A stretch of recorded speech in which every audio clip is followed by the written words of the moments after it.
오늘 설교의 제목은 디모데와 에바브로디도입니다. 오늘 말씀은 우정에 관한 그런 이야기죠. 디모데와 바울 사이의 우정, 그리고 디모데와 또 빌립보 성도들 사이의 우정, 또 에바브로디도와 바울 사이의 우정, 또 에바브로디도와 빌립보 성도 사이의 우정, 이런 우정에 관한 이야기입니다. 이 우정은 세상의 우정과는 좀 다릅니다. 세상에서는 찾아볼 수 없는 그런 고귀하고 아름다운 우정입니다. 이 우정에 대해서 함께 살펴보도록 하겠습니다. 먼저 디모데가 어떤 사람인지 보겠습니다. 디모데는 여러분 아마 다 잘 아실 겁니다. 어디 출신이죠? 디모데는 지금의 터키 지방인 그 루스트라 출신으로 어머니는 유대인이었고 아버지는 헬라인이었죠. 그런 집안에서 태어났습니다. 바울이 루스트라에 언제 복음을 전했습니까? 1차 선교 여행 때 바울이 그곳을 지나가면서 복음을 전했습니다. 아마 그때 복음을 듣고 크리스찬이 된 것으로 추정합니다. 그래서 바울이 이제 2차 선교 여행을 하면서 다시 루스트라에 갔죠. 그때 디모데는 이미 성숙한 그리스도의 제자가 되어 있었습니다. 그래서 바울의 선교팀에 합류를 합니다. 그것이 사도행전 16장에 기록되어 있죠. 디모데의 성격이 어떠했습니까? 혹시 아십니까? 디모데의 성격은 그러니까 소심했다고 했습니다. 그리고 건강이 그렇게 좋지 못했습니다. 위장이 약했다는 기록이 있습니다. 디모데 전서 5장에 보면 나와 있죠. 자, 그러면 여기서 우리 한 가지 한번 생각해 보죠. 이렇게 약한 사람이, 몸도 약하고 또 마음도 소심한 사람이 사도 바울의 선교팀 멤버가 될 수 있을까요? 바울이 그 당시 다녔던 이 선교 여행은 만만한 게 아니었습니다.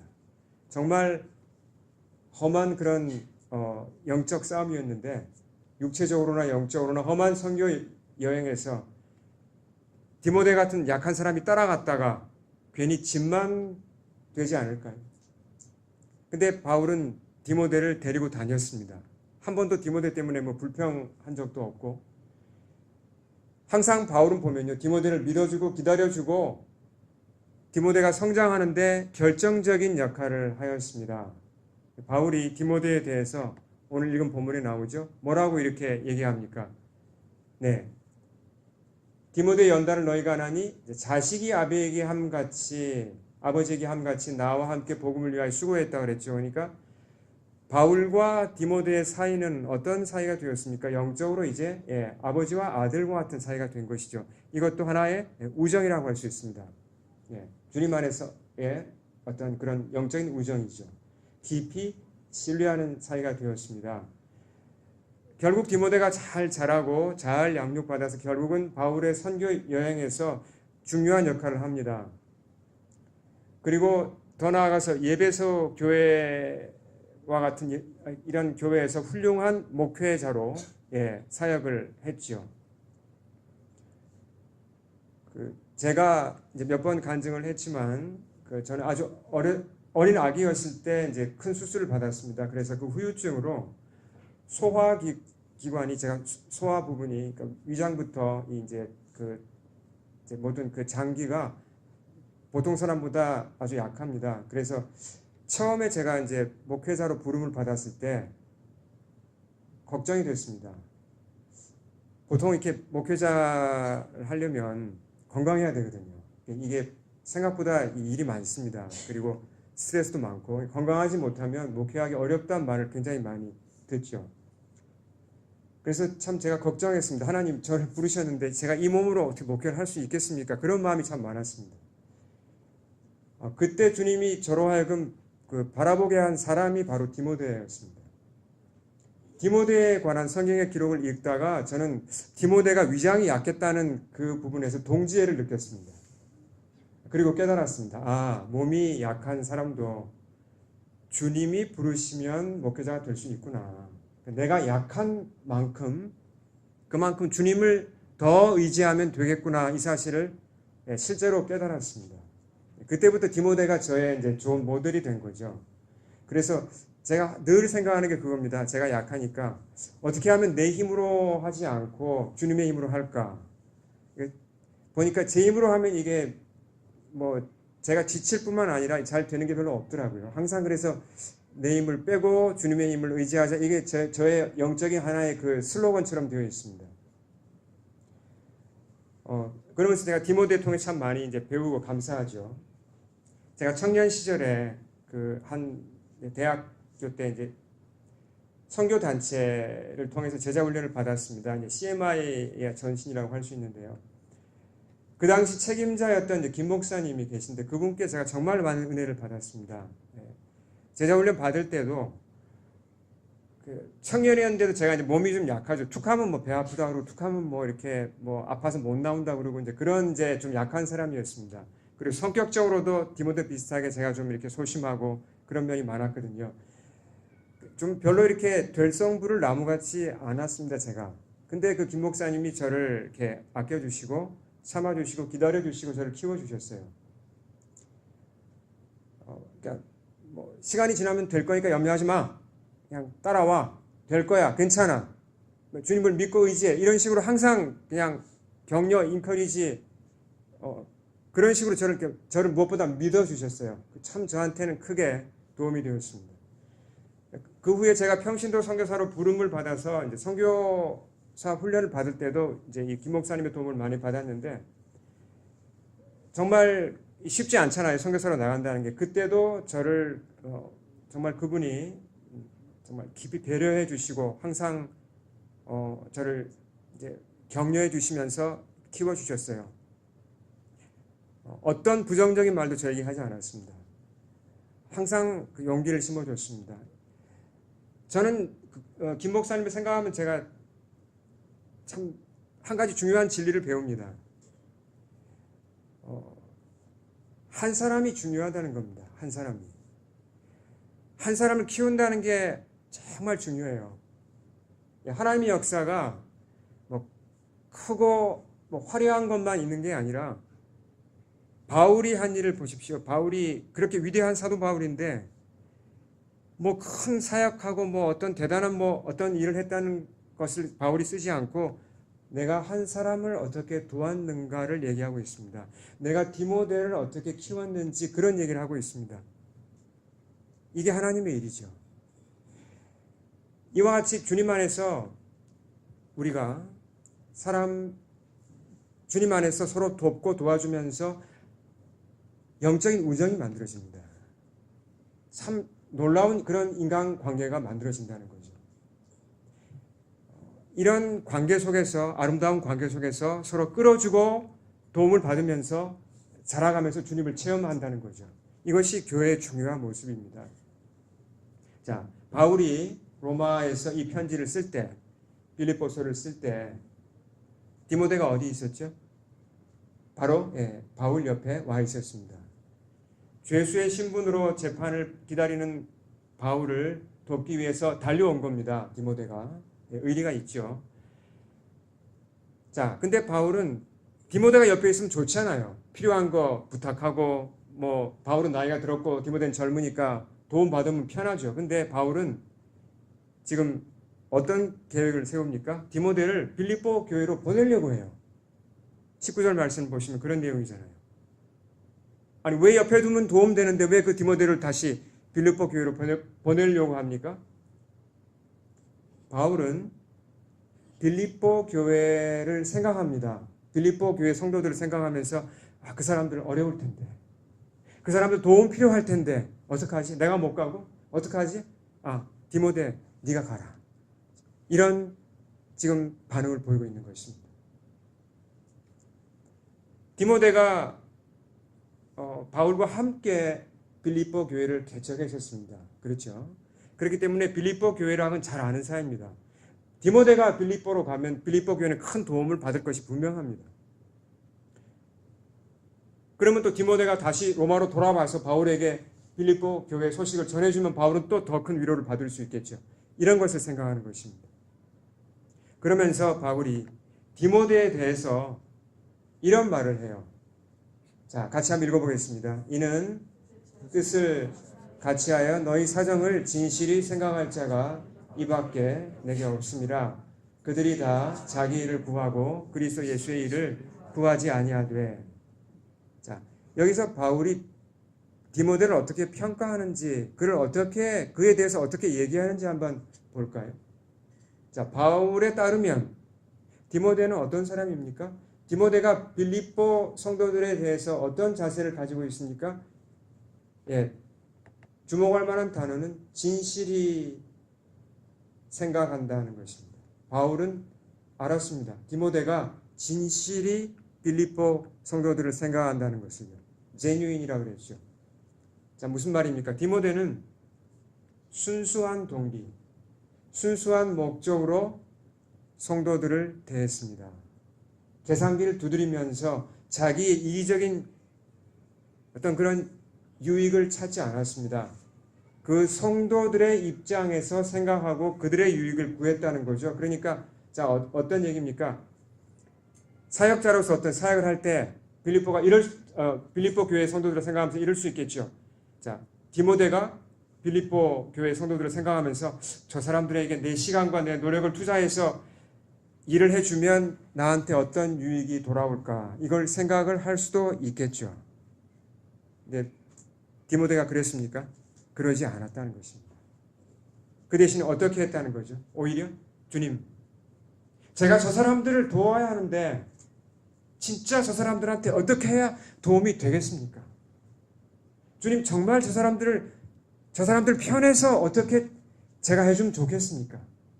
주님, 저한테 알려주십시오. 이런 자세로 순수하게 그들을 도왔다는 것입니다. 그렇게 사역했다는 것입니다. 자, 다시 한번 이 21절을 보시면요.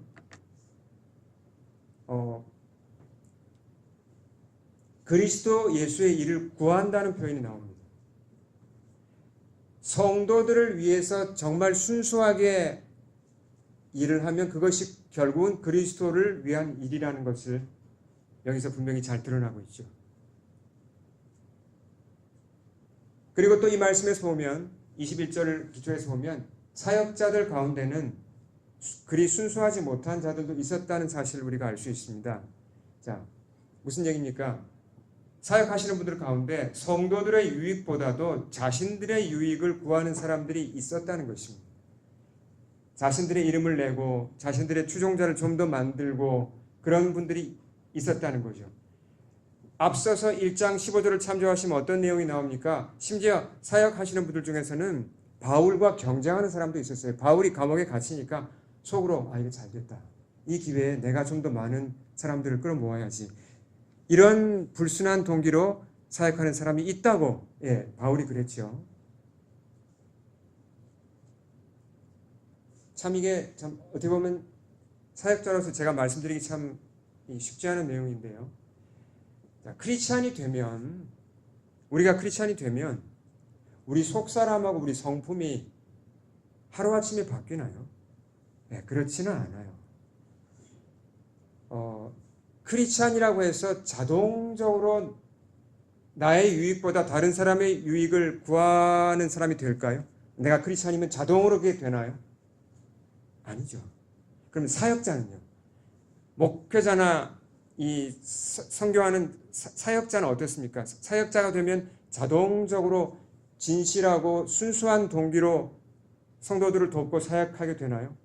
네, 그럼 얼마나 좋겠습니까? 네, 자동적으로 되지 않아요. 왜죠? 우리가 거듭나서 크리스찬이 돼도 내 속에 뭐가 남아 있습니까? 변화되지 못한 sinful nature, 변화되지 못한 내 본성은 아직 남아 있습니다. 예. 저절로 내가 순수하게 사람들을 대하지 못하는 이유가 바로 여기 있는 거죠. 내 속에는 여전히 변화되지 못한 부분이 남아 있다는 것입니다. 그래서 바울이 앞서서 뭐라고 얘기를 했습니까? 같이 한번 읽겠습니다. 너희 안에 이 마음을 품으라. 곧 예수 그리스도의 마음이니. 자, 꾸준히 예수님을 배우고 이제 예수님을 꾸준히 따라가야 됩니다. 정말 자나깨나 예수님을 바라봐야 되는데 그래야 이제 우리가 점점 변화되고 인간 관계도 변화되고 사람을 대할 때도 순수하게 할 수가 있는 건데요. 그러기 위해서는요, 우리가 먼저 확인할 게 있습니다. 무슨 얘기냐면, 디모데처럼 순수한 동기로 사람을 대하는 그 경지에 올라가려면 먼저 해야 될 게 있다는 얘기죠. 뭘 먼저 해야 되죠? 내 속에 진실하지 못한 모습이 있다는 걸 내가 인정해야 합니다. 내 속에서 저절로 나오는 소원, 저절로 솟아나오는 동기는 순수한 것보다는 이기적인 게 많다는 걸 내가 인정해야 합니다. 내 속에 순수하지 못한 게 어떤 게 있나를 내가 알고 인정하는 그 단계가 필요하다는 것입니다. 우리가 거룩한 척, 순수한 척하고 나가면 문제가 있습니다. 저도 마찬가지예요. 제가 여기 서 있지만, 목회자로 서 있지만, 제가 늘 그냥 순수한 것처럼 늘 제가 아주 퓨어한 그런 퓨어 디자이어를 가진 그런 어떤 사역자처럼 제가 여기 서 있으면 여러분, 저는 거짓말장입니다. 그렇게 되지 않아요. 제가 뭘 인정해야 된다는 거죠? 제 속에 순수하지 못한 동기, 이기적인 동기가 있다는 걸 제가 인정하고 그리고 시작해야 된다는 거죠.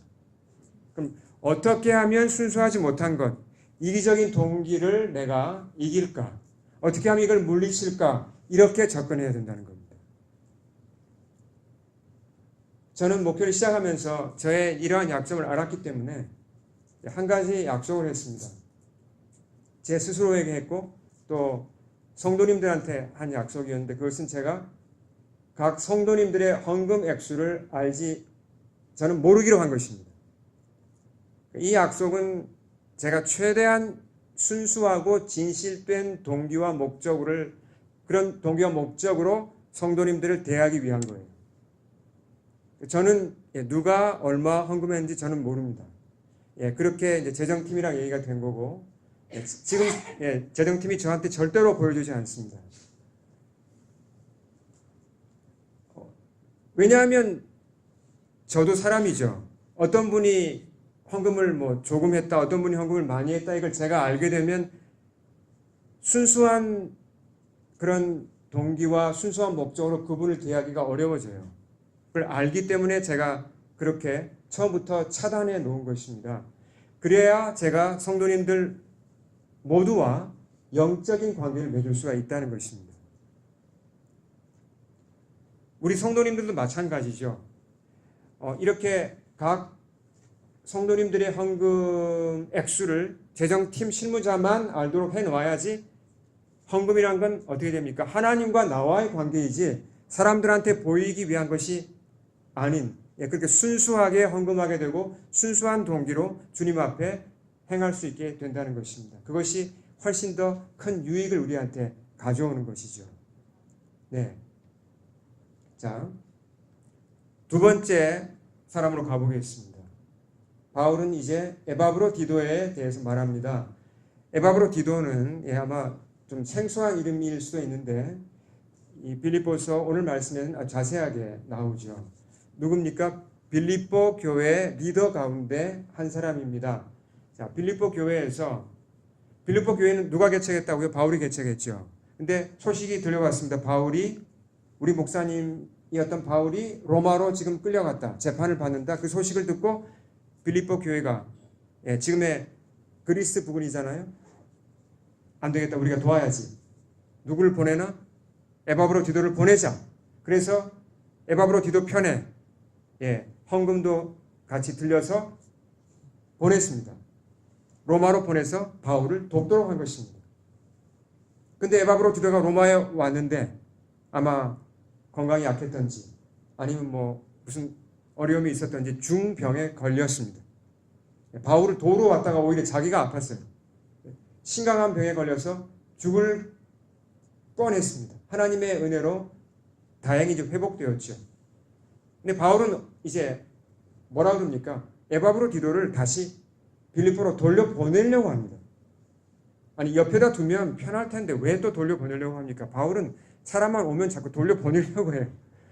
그냥 좀 이렇게 데리고 좀 도움도 받으면 좋을 텐데 왜 돌려보내려고 하냐면, 소식이 들려옵니다. 빌립보에서 지금 걱정을 하고 있어요. 에바브로디도를 보냈는데 거기서 아프다는 말이 이제 들어갔잖아요. 그때는 뭐 전화도 없고 이메일도 없고 소식은 천천히 왔다 갔다 하는데 빌립보 성도들이 걱정하니까 에바브로디도는 자기 때문에 걱정하는 교회를 돌아보고 더 걱정하고, 그러니까 안 되겠다. 너 그냥 돌아가라. 돌아가서 그러니까 빌립보 성도들을 위로하고 내 소식을 전해라. 이렇게 지금 바울은 자기 중심이 아니라 다른 성도들 중심으로 그렇게 일을 처리하고 있습니다. 여러분, 여기서 우리가 분명히 보지 않습니까? 이 우정들, 인간관계들, 주님 안에서 새로워진 이 우정들, 바울과 에바브로디도와 빌립보 성도들의 이 우정들, 참 놀랍게 아름답게 만들어진 우정들입니다. 이 우정들에서 가만히 보면 결국 그리스도의 향기까지 우리가 맡을 수 있다는 거죠. 바울이 에바브로디도에 대해서 어떻게 얘기하는지 한번 보겠습니다. 자, 같이 한번 29절 같이 읽겠습니다. 이러므로 너희가 주 안에서 모든 기쁨으로 그를 영접하고 또 이와 같은 자들을 존귀히 여기라. 자, 바울이 그를 존귀히 여겨라 그랬습니다. 그 이유가 뭡니까? 바로 다음 절에 나오죠. 그 이유가 뭡니까? 자, 그가 그리스도의 일을 위하여 어떻게 했다고요? 죽기에 이르러도 자기 목숨을 돌보지 않았다 그랬죠. 왜요? 바울을 섬기는 그 일이 혹시 잘못될까 봐 그렇게 바울을 섬기는 일에 대해서 목숨까지 내어놓고 할 만큼 열심히 최선을 다해서 헌신적으로 했다는 것입니다. 자, 여기서 우리가 한 가지 또 주목해야 합니다. 에바브로디도가 실제로 한 일이 무엇입니까? 실제로 이 사람이 한 일은 바울을 도운 겁니다. 근데 바울은 뭐라 그럽니까? 바울을 도운 일이 어떤 일이라고요? 그리스도의 일이라고 합니다. 참 중요한 진리입니다. 하나님 안에서 우리가 한 사람을 돕잖아요. 한 사람을 케어하잖아요. 도움을 우리가 줄 수 있잖아요. 그 일이 어떤 일이라고요? 그리스도의 일이라고 합니다. 하나님은 그렇게 평가하십니다.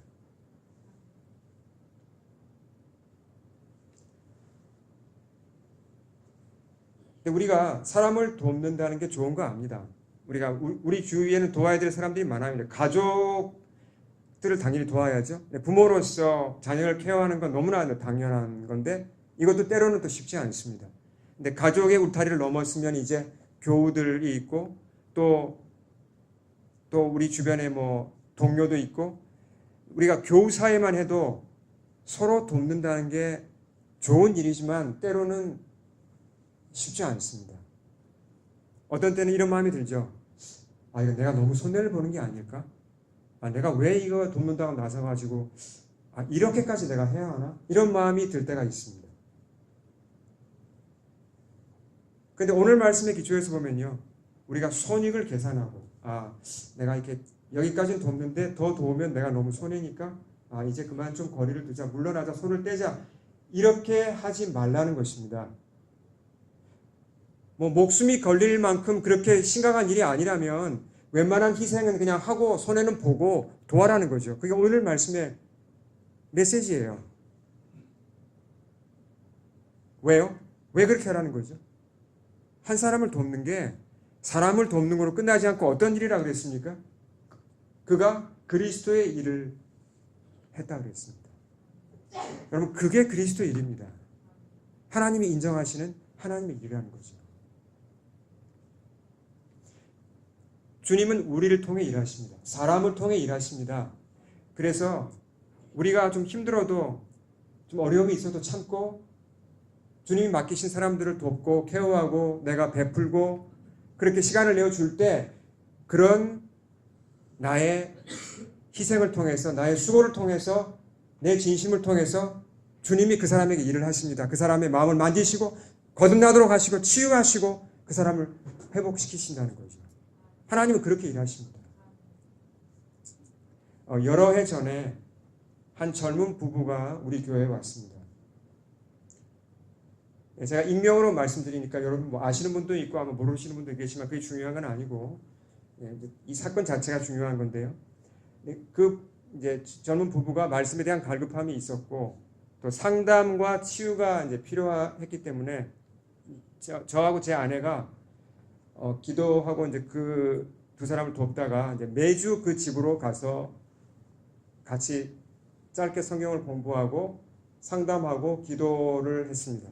그렇게 매주 그 집을 찾아가기를 1년을 했어요. 1년 동안 간다는 게 매주 간다는 게 이렇게 쉬운 일은 아니었습니다. 그때 제가 그 당시 신학교를 다니고 있었고 직장에서 파트타임으로 일을 하고 있었는데 목회를 하면서 매주 그렇게 한 패밀리를 케어한다는 게 쉬운 건 아니었습니다. 근데 주님이 그런 마음을 주셔서 비가 오나 눈이 오나 그렇게 찾아가서 도왔습니다. 많이 회복되었어요. 그 후에 그 두 사람이 참 많이 회복되어서 저는 이제 이분들이 우리 교회에 잘 정착하겠구나 생각했는데 개인적인 사정이 있어서 교회를 옮겼어요. 옮겼고 얼마 후에는 또 이제 이사를 가게 되어서 다른 도시로 이사를 갔습니다. 처음엔 제가 좀 서운했죠. 마음이. 저도 사람이니까 서러운 마음이 있고 근데 이해는 됐습니다. 그때 이제 기도 중에 주님이 저한테 깨닫게 하신 아주 중요한 사실이 있습니다. 기도를 하는데 마음이 편해지더라고요. 평안해지더라고요. 오히려 평안해지면서 주님이 저한테 이렇게 말씀하시는 것 같았습니다. 계산하지 말고 순수해라. 순수한 동기와 목적으로 끝까지 목회를 하라고 말씀하시는 것 같았어요. 계산하지 말라고. 하나님께 맡기라고. 제가 그 말씀을 그대로 받아들였습니다. 참 마음이 편해지더라고요. 그 사건을 통해서 저는 다시 한번 배웠어요. 손익을 따지지 않고 주님이 보내신 사람이면 내가 줄 수 있는 걸 다 주고 돕고 양육하자.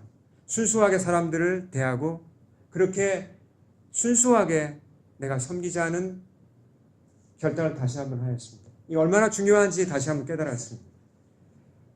뒤에 이제 제가 소식을 들으니까 그때 그 부부가 이제 여러 사람들의 도움을 받아서 참 훌륭하게 잘 자랐더라고요. 그렇게 잘 자라서 자기 역할을 잘 하고 있다는 소식을 제가 듣고 얼마나 제가 감사했는지요. 하나님께 정말 감사의 기도를 드렸습니다. 참 작은 수고들이 헛되지 않은 거예요, 여러분. 이게 당장은 내가 하는 일이 헛되게 보일 수도 있고, 이거 밑 빠진 독에 물 붓게 하는 거 아닌가? 이건 내가 손해만 보고 시간 낭비, 이거 뭐 도대체 돌아오는 건 없고 답답할 때 많죠. 사람을 돕는다는 게 누가 알아주는 것도 아니고 그렇잖아요. 그렇지만 하나님 알아주세요. 그리고 한 사람이 바로 서는데, 한 사람이 회복되고, 한 사람이 성장하는데 여러 사람이 필요합니다. 긴 과정이 필요한 것이고 그 긴 과정 가운데 내가 일부를 담당하고 참여한다는 거 감사하고 기쁜 일이잖아요. 그것이 그 결과가 그 열매가 당장 나한테 돌아오지 않아도 하나님 아십니다. 그런 평안한 마음으로 우리가 사람들을 도우면 기쁨이 있어요. 그리고 하나님이 알아주십니다.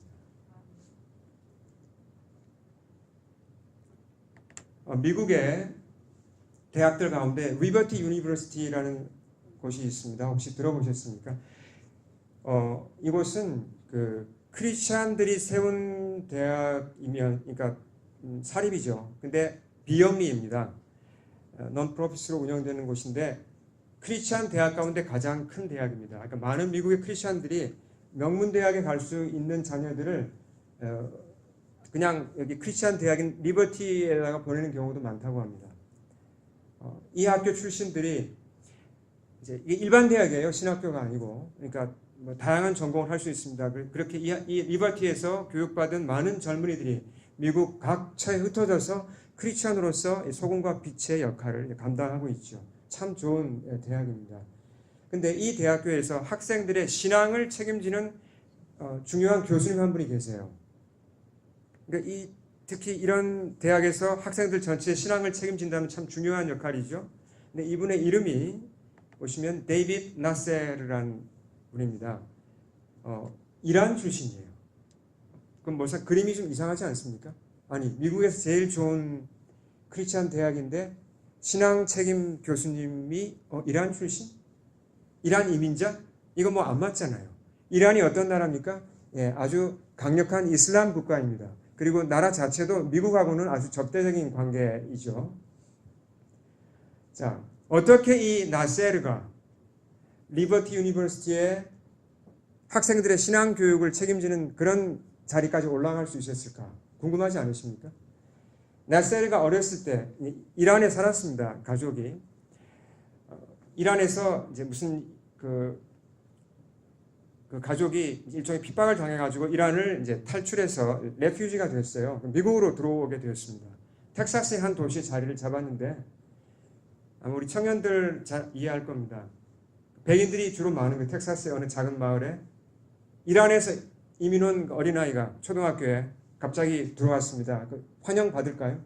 당연히 왕따 당하죠. 그렇게 따돌림 받고 그렇게 놀림 받고 자랐습니다. 그러니까 나세르는 미국에 대해서 마음을 닫았습니다. 예, 그런 어떤 적대적인 관계 속에 자라간 거죠. 예, 청소년이 되었습니다. 이제 그 주변에 크리스찬들이 많으니까 전도를 많이 이제 받았어요. 교회를 가본 적도 있습니다. 교회를 갔는데 적응이 안 돼요. 용어도 적응이 안 되고 분위기도 적응이 안 되고 도대체 이게 뭔지 따라갈 수가 없어요. 그래서 그냥 더 거리를 두고 있었습니다. 그러다가 어느 날 교회에서 그 레리 노라는 친구가 다가왔습니다. 이 노라는 성이 제가 알기로 이게 한국 성일 겁니다. 그러니까 한국인 2세쯤 될 것 같아요. 레리 노가 이제 다른 친구들과 함께 이 데이빗 나세르에게 다가왔어요. 다가와서 집으로도 찾아오고 좀 이렇게 허물없이 친하게 자꾸 다가왔습니다. 그래서 복음에 대해서도 얘기하고 같이 놀아주기도 하고 그렇게 가까이 다가왔습니다. 그래도 나세르는 복음을 받아들이지 못했습니다. 전도를 받으니까 이게 기독교에 대해서 좀 궁금하긴 하잖아요. 또 혼란도 좀 되잖아요. 자기는 이슬람인데 자기 가족은 아직까지 이슬람인데 그러니까 기독교하고 이슬람 사이에서 막 혼란스러워하다가 이 청소년의 객기가 발동했습니다. 어느 날 밤에 혼란을 이기지 못하고 그냥 확 어떤 큰 일을 저질러 버렸습니다. 이게 뭐냐면 선물로 받은 성경책을 불태우고자 한 것입니다. 그래서 이제 자기 집 마당에다가 혼자 밤에 나가서 성경책을 들고 기름을 부었어요. 거기다가. 그리고 라이터를 찾았습니다. 불 붙이려고. 근데 라이터가 안 보이는 거예요. 늘 이제 쉽게 있었는데. 이건 뭐지? 그 찰나의 순간에 성경을 읽어야겠다는 생각이 들었습니다. 펼쳐서 읽은 부분이 어디냐면 베드로가 예수님 앞에서 예수님이 베드로에게 물 위로 걸어오라고 하시는 말씀이 있잖아요. 그 마태복음 말씀에 예수님이 물 위로 걸어가시니까 베드로도 저도 걸어오게 해달라고 했을 때 예수님이 베드로에게 물 위로 걸어오라고 하시는 그 말씀이 눈에 들어온 거예요. 그야말로 처음 성경 읽는 사람이 뭘 알겠습니까? 뜻을.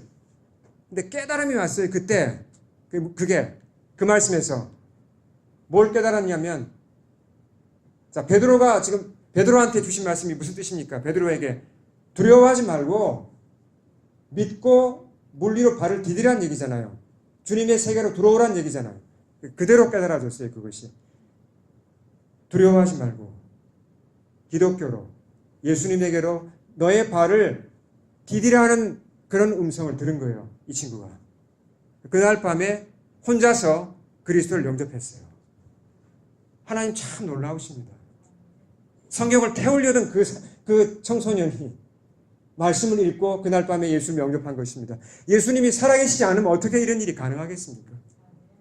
책만 가지고 어떻게 이게 가능한 일입니까? 주님이 살아계시니까 이건 가능한 일입니다. 자, 근데 문제가 생겼습니다. 자기 아들이 크리스찬이 됐다는 소식을 들은 그 아버님이, 나세르의 아버님이 당장 나가. 그냥 타협이 없습니다. 나가. 끝이었어요.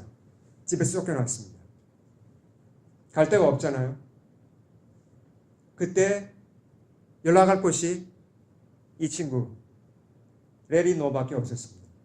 연락을 했더니 이 레리가 그 당시에 5명의 친구들과 함께 한 아파트에서 공동생활을 하고 있었어요. 교회에서 이제 도움을 줘서 같이 이렇게 렌트한 아파트에서 공동생활을 하고 있었는데 그 아파트에 들어오게 해줬어요. 이게 쉬운 거 아니거든요. 예, 여러분 내가 사는 집에 그런 어떤 낯선 친구가 들어와서 한 6개월 같이 지낸다 여러분 하시겠습니까? 이거 쉬운 거 아닙니다. 근데 그 희생을 감당해주고 받아준 겁니다. 그 레리와 5명의 이 크리스찬 친구들이 나세리를 받아주고 몇 달 동안 같이 지내면서 먹여주고 재워주고 또 저녁엔 같이 예배드리고 성경에 대해서 얘기해주고 이러면서 나세리가 완전히 주님께 마음을 다 열었어요. 그리고 기독교에 대해서도 아주 확실하게 눈을 뜨고 든든한 기반을 가진 크리스찬으로 성장한 것입니다. 그래서 결국 레리가 이 데이빗 나세르가 자기 진로를 바꿨습니다. 아내가 청년들한테 내가 복음을 전해야겠다. 이런 목표를 가지고 신학을 하게 되었고 결국은 미국 청년들을 영적으로 지도하고 예수님께로 인도하는 그런 리더가 된 것입니다. 참 놀랍지 않으십니까? 하나님이 하시는 일이. 물론 그 뒤에 하나님께서 또 일을 하셔서 나세르의 가족도 주님께 돌아오기 시작했어요. 먼저 여동생이 돌아왔고 어머니가 돌아왔고 결국은 아버지까지 구원받았다는 것이 크리스티애니티 투데이라는 잡지에 실렸습니다. 자, 여기서 우리는 결론입니다. 우리는 바울이 에바브로 디도에게 한 말을 다시 기억해야 합니다. 같이 한번 읽겠습니다. 그가 그리스도의 일을 위하여 죽기에 이르러도 자기 목숨을 돌보지 아니한 것은 나를 섬기는 너의 일에 부족함을 채우려 함이니라. 자, 그가 무슨 일을 했다고요? 바울이 얘기하죠. 에바브로 디도가 무슨 일을 했다고요? 그리스도의 일을 했다고 그랬습니다. 에바브로 디도가 실제로 한 일은 바울을 도운 겁니다. 한 사람을 도운 겁니다. 근데 그게 그리스도의 일이라고 했습니다. 그리스도의 일이 멀리 있는 게 아니에요. 뭐 규모가 커야 되고 뭐 뭔가 이렇게 잘 꾸며져야 되는 그런 게 아닙니다. 주님이 내게 맡기신 한 사람에게 내가 친절하게 대해주는 것, 한 사람을 내가 돌보는 것, 그에게 내가 시간을 내어주는 것, 내가 한 끼 식사를 따뜻하게 대접하는 것, 그를 내가 돌보고 성장하도록 도와주는 그것이 아주 중요한 그리스도의 일입니다. 그 일을 레리 노가 했잖아요. 데이빗 나세르에게. 그렇죠. 그 결과가 얼마나 놀랍습니까? 그리스도의 일, 이렇게 한 사람을 돕는 일을 하기 위해서 우리는 때로는 수고해야 합니다. 헌신해야 합니다. 때로는 손해도 보아야 합니다. 그렇지만 충분히 가치가 있는 일입니다. 여러분, 물러나지 마세요.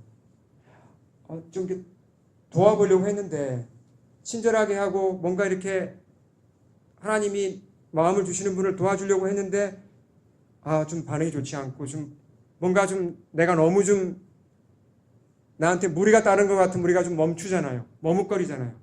근데 그러지 말라고 주님이 우리한테 말씀하시는 것이죠. 충분히 그럴 만한 가치가 있습니다.